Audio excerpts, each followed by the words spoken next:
Hey everyone. Happy Wednesday. Welcome to the have to think about how many days we're at, right? 50th day of 90 days of Facebook Live. I want to talk about reframing toxic money thoughts. This will probably be more likely a I don't know how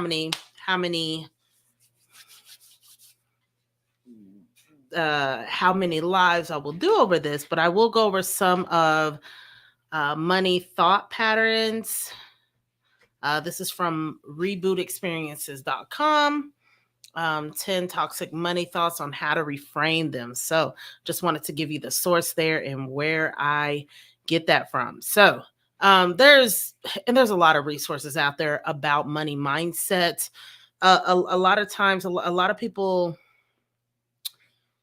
kind of discount the fact or discount the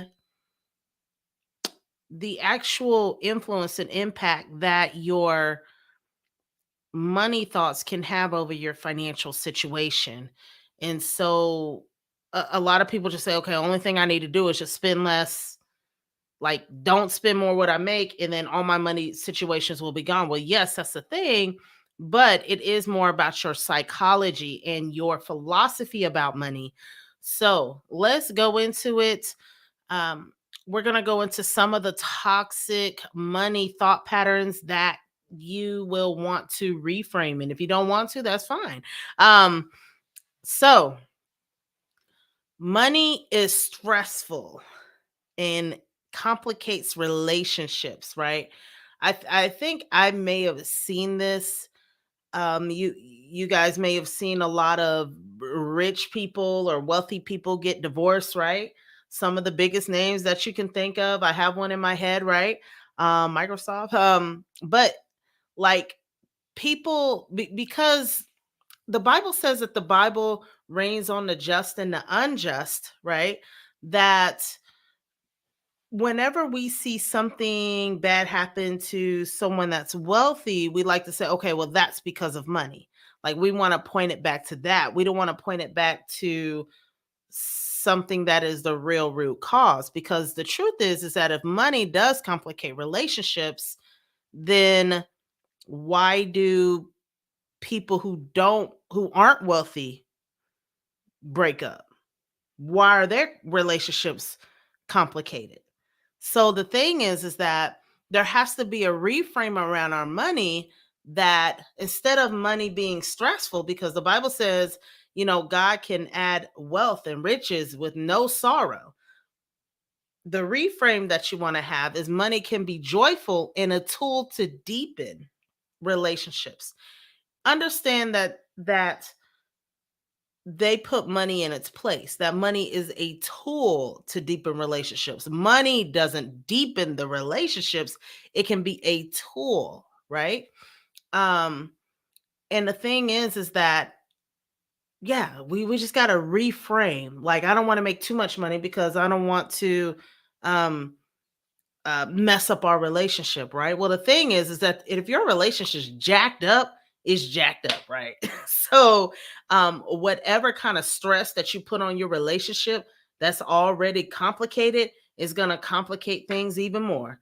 So, here's the thing: if it's more money, that can complicate a relationship. If it's the lack of money, it can complicate a relationship. So, yeah, the thing is that if you have a complicated relationship, then there's some things that are things that you want to address at the root, instead of just giving a blanket cause or root of money. So I wish these were separate, and I think I do want to separate them. About money is stressful, like managing money is way stressful, right? When you can actually have a reframe. So let me go back to the first thing. Money can complicate relationships, right? Well, just say, I mean, money doesn't, like, the lack of money can complicate relationships. So just have a reframe to believe that, well, money can be a tool that can a tool that can create experiences that can deepen relationships, right? It's a tool. So I want to take it a little bit step further than what they said. It's a tool that can create experiences that can deepen relationships. So I don't know why I'm stuck on this. I guess this is what I'm going to talk about. But so like you have to understand that relationship and money, and it's almost like it can be independent, right? Any stress added to something that where the foundation is kind of shaky is just going to cause it to crumble. So again, I talk about if you have money or the lack of money, it can both add stress to a complicated relationship. So just know that allow yourself, if you're a couple or if you're in a relationship, to say, we welcome more money, right? Because you may see, okay, Bill Gates, oh no, he got divorced. Oh my goodness. And he's rich. Oh my goodness. So that means if I'm rich, that's what's going to happen. No, that is like faulty thinking, right? So the thing is like strengthen your relationships, right? Strengthen your relationships independently, strengthen the foundation.